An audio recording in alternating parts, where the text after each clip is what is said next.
मैंने आज आपसे एक वादा किया है। मैंने कहा कोई विवाद नहीं, कोई बात नहीं, कोई हल्ला नहीं, कोई गुल्ला नहीं, सॉल्यूशन तक जाने की कोशिश करेंगे। मैं आपसे एक बार बार कह रहा हूं कि मैं अपनी तरफ से आपसे यह वादा करता हूं कि पूरे सवा घंटे में कोशिश यह रहेगी तमाम डॉक्टर्स से जोड़े जिनका मैंने वादा किया। जम्मू से लेकर वडोदरा तक, हैदराबाद तक तमाम सारे प्राइवेट डॉक्टर्स को जोड़ने की कोशिश होगी। साथ में मंत्री, स्वास्थ्य मंत्री, और उनसे सीधे सीधी बातचीत और सीधी ये बात कि इसका समस्या का हल कैसे हो, कोशिश करेंगे। और ये तरीका है भैया जी, कहीं में आज हम बातचीत करेंगे और इसी तरह से बात करेंगे। कांग्रेस के प्रवक्ता मैंने इसलिए जोड़ा है कि वो समस्या सुनेंगे और समस्या का कुछ हल है उनके पास तो वो बताएंगे, अन्यथा उसको, उस सवाल को वो लेके सरकार तक रखेंगे। हमारे साथ के शर्मा जी मौजूद हैं, बहुत बहुत शुक्रिया। हमारे साथ अभय दुबे, मुख्य विपक्षी पार्टी है, कई राज्यों में उनकी सरकार है, वो हमारे साथ जुड़ रहे हैं। कोशिश ये रहेगी राज्यों की जो समस्या वो ये बताएंगे और जो वहां के डॉक्टर्स प्रॉब्लम फेस कर रहे हैं उसको वो सरकार तक लेके जाएंगे। ये सवा घंटे तक की कवायद होगी। तमाम डॉक्टर्स, जो डॉक्टर घनश्याम हमारे साथ जुड़ेंगे जो कि इलाहाबाद से हैं, डॉक्टर अजय श्रीवास्तव रायबरेली से हमारे साथ जुड़ेंगे, डॉक्टर स्वप्निल पारिक मुंबई से हमारे साथ जुड़ेंगे। लेकिन सबसे पहले के शर्मा जी, केंद्रीय स्वास्थ्य मंत्री का भी जवाब आया और उन्होंने कहा कि ये बात है कि प्राइवेट क्लिनिक्स जो हैं वो आनाकानी नहीं कर सकते, खोलें, लेकिन तमाम सवाल हैं उनके सामने जो उसका वो जवाब चाहते हैं। तो उनकी समस्या का कैसे हल हो, अगर आप कहें तो मैं समस्याएं दिखा दूं पहले कि कौन सी समस्याएं हैं, अन्यथा आप अगर परिचित हैं, जैसे मिसाल के तौर पे उनके पास किट नहीं है, पीपीई किट को लेकर सवाल है उनके पास जो डॉक्टर्स, जो मरीज आ रहे हैं कोविड टेस्ट करा के आए, 4500 रुपए का इलाज है, टेस्ट है, सॉरी कोविड का 4500 रुपए टोटल उनके पास नहीं होते हैं इलाज के लिए जब वो किसी मोहल्ले के क्लिनिक में जाते हैं। तो ऐसी समस्याएं आ रही हैं जिसका निदान ढूंढना है। डॉक्टर के शर्मा। प्रतीक जी, देखिए आपने आज बहुत महत्वपूर्ण विषय उठाए हैं। जो डॉक्टर्स हैं, जो स्वास्थ्यकर्मी हैं, वो इस देश के देवदूत हैं। चाहे वो आज जो विषम परिस्थिति में, चाहे वो कोरोना की लड़ाई से लड़ रहे हों या जो अन्य बीमारियां हैं, उनके वो इलाज करते हैं। ऐसे विषम परिस्थिति में इलाज करके उन रोगियों को जो सुविधा पहुंचा रहे हैं, तो उनकी समस्या जो है, निश्चित तौर से यदि उनके सामने कोई समस्या है या कोई विषय है, तो यह चिंता का विषय है और उसको दूर करना यह निश्चित रूप से किसी भी एक अच्छे सरकार की जो है वो कार्रवाई होनी ही चाहिए।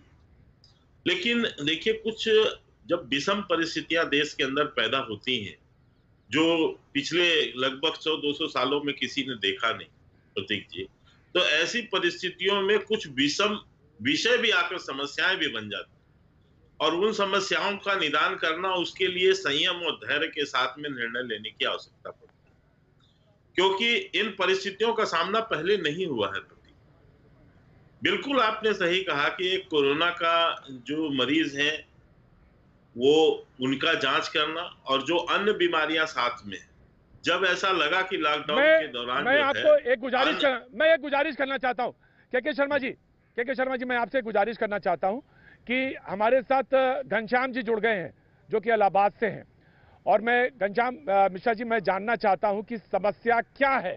समस्या एक तो मैंने बताई डॉक्टर साहब को, डॉक्टर के शर्मा जी मौजूद हैं, मैंने समस्या बताई। मैं जानना चाहता हूं कि इलाहाबाद में, जहां प्रयागराज में, जहां आप मौजूद हैं प्रयागराज में, प्राइवेट डॉक्टर्स को क्या समस्या आ रही है, मैं जानना चाहता हूं।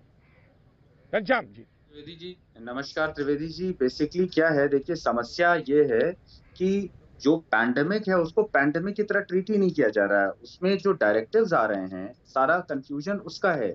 एक नेशनल हेल्थ पॉलिसी ना होने की वजह से हो क्या रहा है, ऊपर से कोई और ऑर्डर चलता है जो कि जब स्टेट लेवल पे आता है तो वो स्टेट की अथॉरिटीज के डिस्क्रिप्शन पे हो जाता है। स्टेट जब एक ही पॉलिसी को डिफरेंट डिस्ट्रिक्ट में डिफरेंटली एप्लीकेबल कर देती हैं, और हम लोग के लिए आश्चर्य की बात और दुख की बात मिसाल यह के है तौर पे मुझे कि बताइए। हाँ जी, कि एक ही मिसाल डिस्ट्रिक्ट के में तौर पे। Different policies, different health workers के लिए, सरकार के लिए अलग, गैर सरकारी के लिए अलग। कभी आप कहते हो बैठोगे नहीं, कभी आप कहते हो जरूर बैठ जाओ नहीं तो आपको एफआईआर कर देंगे, कभी फिर आप कहते हो नहीं साहब आप बिना ट्रेनिंग के नहीं बैठोगे। हमने 15 साल मेडिसिन में कम्युनिकेबल डिजीज को किस तरीके से कॉम्बैट करते हैं यही तो पढ़ा है ना आपने। हम मतलब भाई, जब अगर हमने मेडिकल की डिग्री ली है तो 15 साल में यही पढ़ाई करी है कि कम्युनिकेबल डिजीजेस को कैसे कॉम्बैट करते हैं। आप हमको ट्रेन कर सकते हो या हमको गाइडलाइंस इश्यू कर सकते हो, जो हम डेफिनिटली फॉलो करेंगे। पर आप हमको कंफ्यूज करोगे कि कभी आप कहते हो प्रैक्टिस बिल्कुल नहीं करनी है, कभी आप कहते हो अगर प्रैक्टिस नहीं करोगे किसी नहीं नहीं डॉक्टर हॉस्पिटल में साहब ताला देखिए, बंद।